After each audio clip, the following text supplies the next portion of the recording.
Peggy 3. Hello and welcome to the latest Football Manager 2014 FM Friday video blog. This time we're looking at every manager's favourite day of the week, Match Day, and specifically at how the Match Day experience has developed in FM14. One of the most important things for a manager to get right on Match Day is, of course, the team's tactics.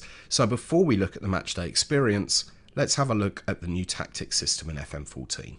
The most obvious difference over previous games is that we now have one unified tactics system, replacing the two separate systems we had previously. Having spoken to lots of people in football, we decided that a change was needed to make the system as realistic as possible. As a result, managers no longer deliver a player's instructions by the use of sliders. Instead, it's all done by setting and tweaking the player's roles and instructions in advance. Take the position of left back, for example. You can now choose from a variety of roles, with the ability to set separate roles for different players when you select them in that position, as well as setting instructions, formerly known as touchline shouts. Or just use the instructions for the role. Also, if a player is comfortable in a variety of positions, it's now possible to issue him with a role and a separate set of instructions for how to operate when he's playing in each of them. It's worth spending a little time on these pre-match instructions, as they come in really handy over the course of a season. Also, they can be saved and reused as required, and better still, thanks to Steam Workshop, they can be shared with other FM players. Other pre-match changes include the addition of substitutes to the pre-match formation panels, and the option to change playing styles for individual games pre-match through the inclusion of fluidity to the pre-match tactics screen. In addition to setting these instructions in advance, it's also possible to change instructions to individual players while a game is in progress. This is useful if you decide that one player on your team should disregard the overall team instructions. For example, if you're playing a pressing game but don't want your centre forward to close down on the opposition goalkeeper whenever he has the ball. We've also added 8 new player roles: half-back, limited full-back, complete wing-back, register, enganche, flank forward, shadow striker, and the false 9. Each of these have descriptions in-game to ensure that you know exactly what the roles mean. On top of that, we've introduced the emerging 3-4-2-1 DM tactic. Be warned though, you won't be the only one to benefit from the introduction of new formations, as we've also tweaked the way that opposition managers adopt new and successful tactics too. You can, of course, still come up with your own formations, but with the ones that are in Football Manager 2014 and the different roles that you can set for each player in each position, there are thousands of possibilities. There are some small but important changes to the tactics screen too. With roles playing a much larger part in FM14 overall, a player's suitability for a particular role is now instantly delivered by the way of a 5-star rating from the quick tactics screen. The introduction of stacked icons allows the manager to see multiple pieces of information about an individual player at a glance, while it's also now easier to see when a player is unavailable through holiday or international duty. And so on to the match day itself. The first change that a manager will notice on match day is that the match preview screen is much more comprehensive. In addition to containing the two teams' respective league positions, the preview screen also contains plenty of new information, including key men for both teams.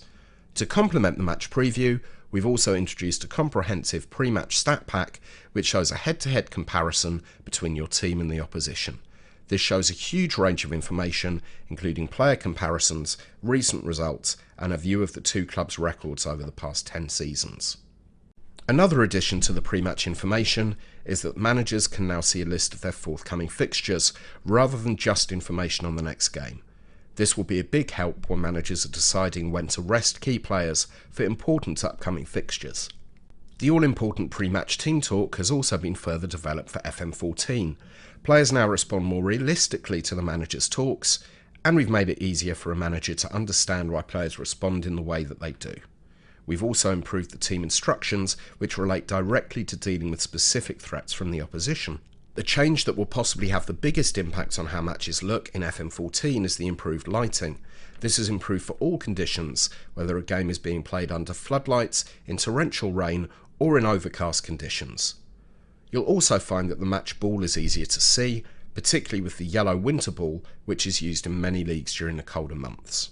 The presentation of in-game information has also become more televisual. Notable incidents, including goals, offside decisions and red and yellow cards, are now highlighted by the appearance of prominent centre screen captions, while replays are now clearly marked as such. We've also changed the way the timeline works, so that it's possible to see exactly when specific incidents happen within a match, while the Action Zones graphic has been updated so that you can now see what's happened both in the past 5 minutes and through the game as a whole at the same time. And speaking of which, we've tweaked the match clock itself so that it can either display the elapsed time as part of the entire 90 minutes or as 2 separate 45-minute halves, which is how it's displayed in some countries. Away from the purely visual, another major change to the matchday experience is that managers can now receive a lot more help from their assistants if they want it. Advice offered by the assistant during a match can now be acted on instantly, while a manager can also choose to ignore the assistant's advice. The assistant manager can now offer advice before a game as well as during it, and they are on hand to work with the manager after the game too, offering explanations as to the players' post-match reactions. The assistant also offers feedback from team talks, allowing the manager to fine-tune future interactions with the team. You'll see from the previous work in progress Match Engine video and some others that will be released in the coming weeks that the Match AI has also gone through significant improvements, but we'll let you see those yourself by watching the action.